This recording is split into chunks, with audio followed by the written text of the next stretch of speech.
What's up, guys? Welcome back to the show. I am yours, Dante, and we are back with a anime, or rather a Netflix cartoon review. The Devil May Cry Netflix cartoon is out. It's been out for a week, and I want to do a quick review and tell you how I personally feel about the show. And before I continue, to all you Castlevania fans, I must say thank you. You did warn us.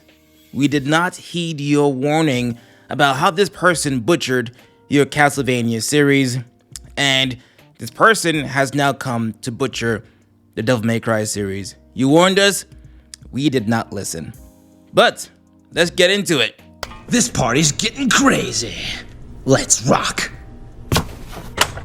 So we're here at Bana Into Comics, where it says Netflix Devil May Cry turns Dante's story into an allegory for a war on terror, complete with American invasion of hell set to Green Day's American Idiot, and by far one of the cringiest things I've ever seen in a very long time in a cartoon. And I love Devil May Cry. I love the Devil May Cry series. I like the anime, kinda, sorta, but after this show, I love the anime.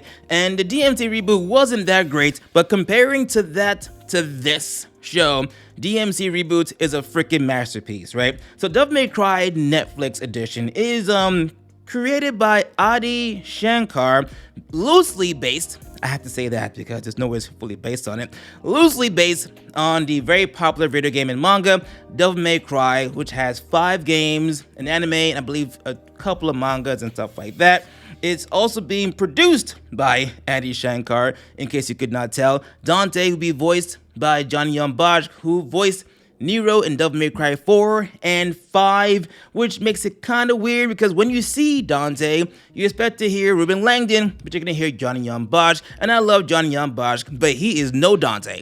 I'm sorry, it had to be said, he is no Dante whatsoever. And you can tell by watching this show that the Dante in this show is kind of inspired by Nero. I mean, think of it.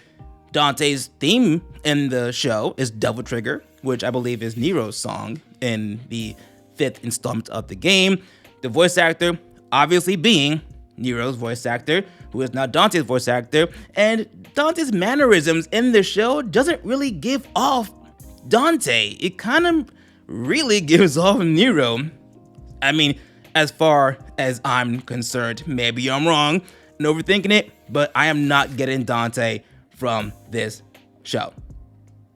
So the show starts off in a weird way, where it starts off with these guys on a news channel, which I think is kind of making fun of Newsmax or Fox or whatever, where it says left-wing propaganda, left-wing people are trying to make America stop being the world police. It kind of gets very political in the very first episode, most likely talking about devil arms, the enemy getting hands on devil tech, or they call it devil tech, and the game is called Devil Arms and stuff like that. They change the name of certain things in the show. It gets really weird.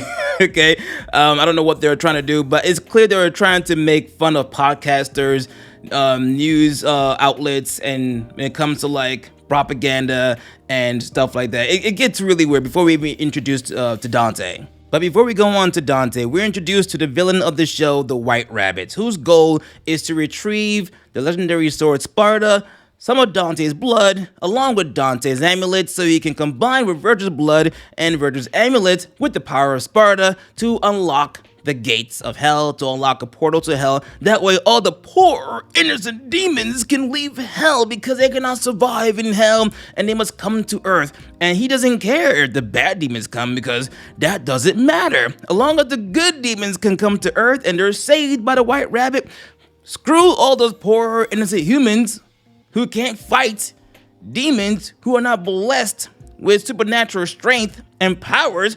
Screw those guys because they are fodder for the good and the bad demons. Yikes. you can't make this up. But Dante in this show has no idea who he is. He knows he is blessed with superpowers. He has a literal demon sword in the show. As you guys can tell if you played the game, before he gets his different sword in Devil May Cry 5, he had the Sword Rebellion.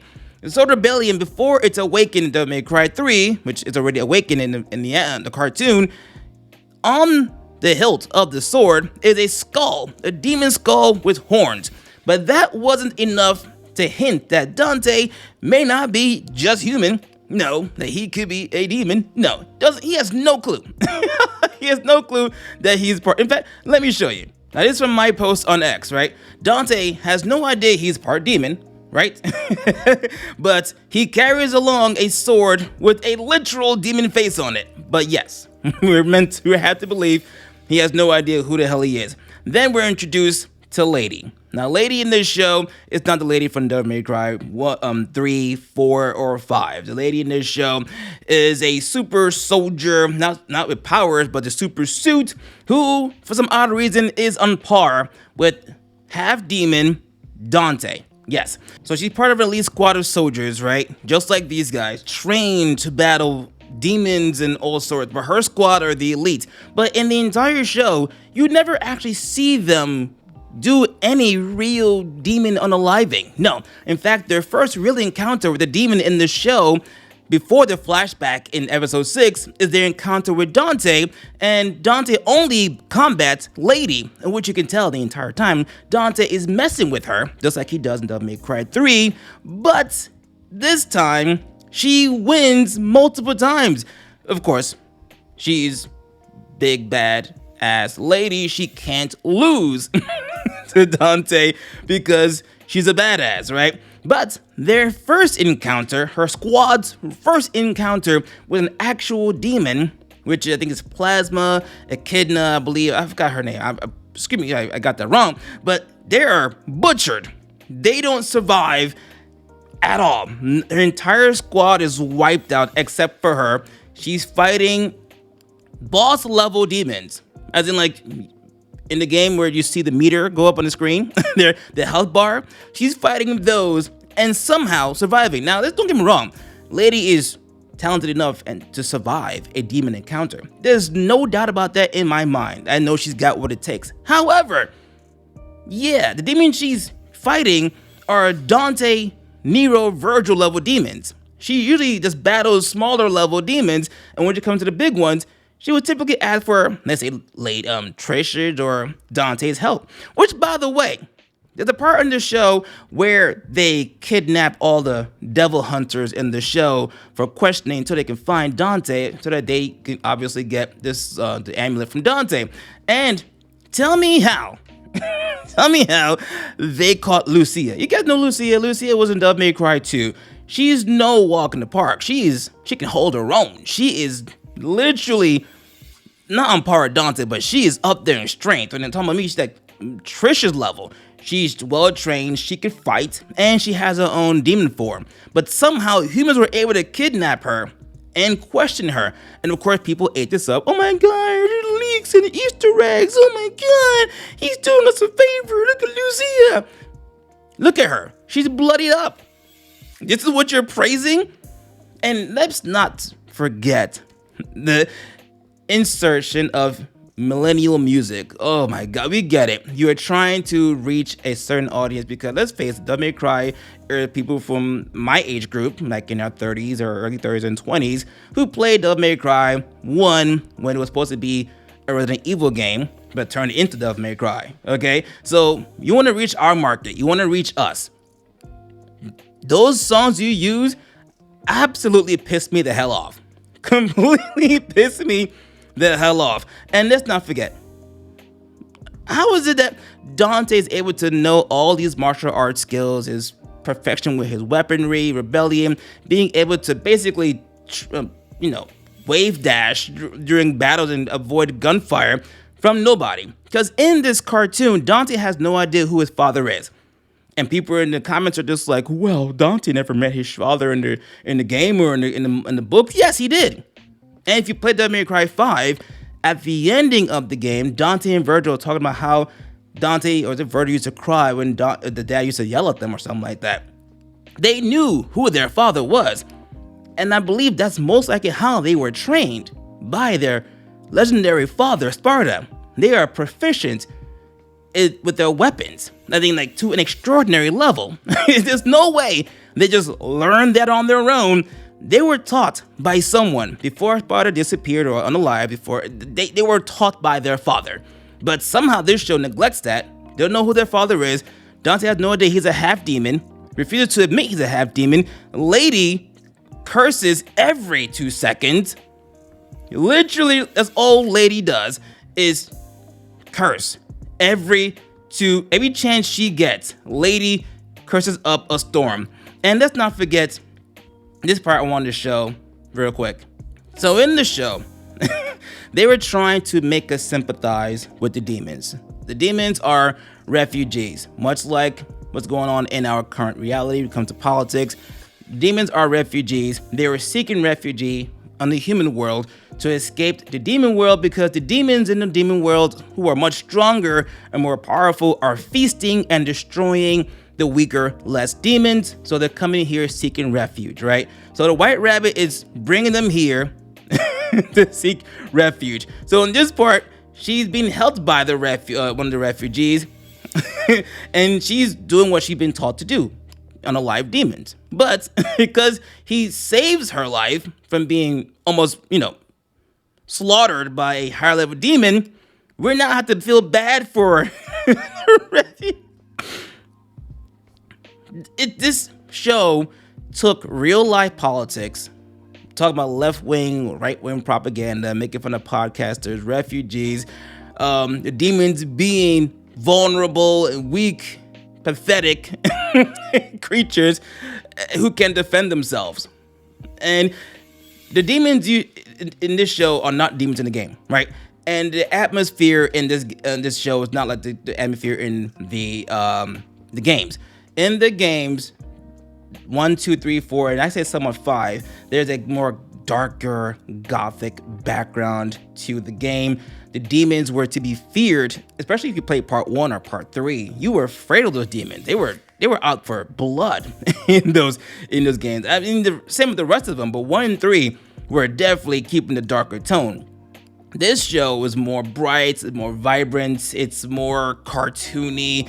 There's nothing. You don't feel like anything's at stake when you watch this show. It's just, honestly, it's Adi Shankar's fan fiction of what he wants Devil May Cry to be. So he knew that if he created a show with this particular storyline that wasn't Devil May Cry, no one would watch this crap. No one would watch this crap at all. It would go nowhere. But he had to take the Devil May Cry name because people will watch the show because of Devil May Cry. That's just facts. That is just facts. I'm sorry. This is a hard truth, but that's just facts. It is what it is, And then the ending of the show, the Americans finally open the portal after Dante takes down the big bad. Lady tranquilizes Dante, so he's out cold again, beating him once again. After blowing up his face with the bomb, he's lost to her multiple times in the show. After he slaughtered demons, he loses. He's tranked. The humans take over. Hell, this one's got a turban on because I guess demons have turbans on. Jesus Christ, it's just pathetic. They make you feel bad. Imagine looking at this after playing American Idiot by Green Day. It doesn't get any better, fam. It doesn't. It's supremely cringe. I don't know what they were thinking. And let me take a step back. They were clearly trying to reach a more liberal audience. With the story they're telling, making you sympathize with the demons because the demons are seen as refugees, just like our current economy, our current status in America with illegal immigration and stuff like that. It's exactly the same. It's no different. Or going to other countries and invading it and taking their minerals. That's what they do in the game, in the show, where they go to the demon world, take down a bunch of demons, and take over their minerals. And Virgil in this show is the leader of the rebellion who now works for Mundus, which, if you remember in the game, Mundus was the big bad who took over Virgil's mind, turning him into Nello Angelo. But in the show, he works for Mundus willingly, saving the refugees from the humans. Oh my God. But yeah, this is peak to some people. This is quality writing. This is great. This show feeds the egos of a certain mindset. They saw this and said, this is what I protest for every day when I go outside of March. And this is what this is for. Literally is what it is for. Not for the Devil May Cry fans, the real Devil May Cry fans who've been here since day one. No, it's not for us.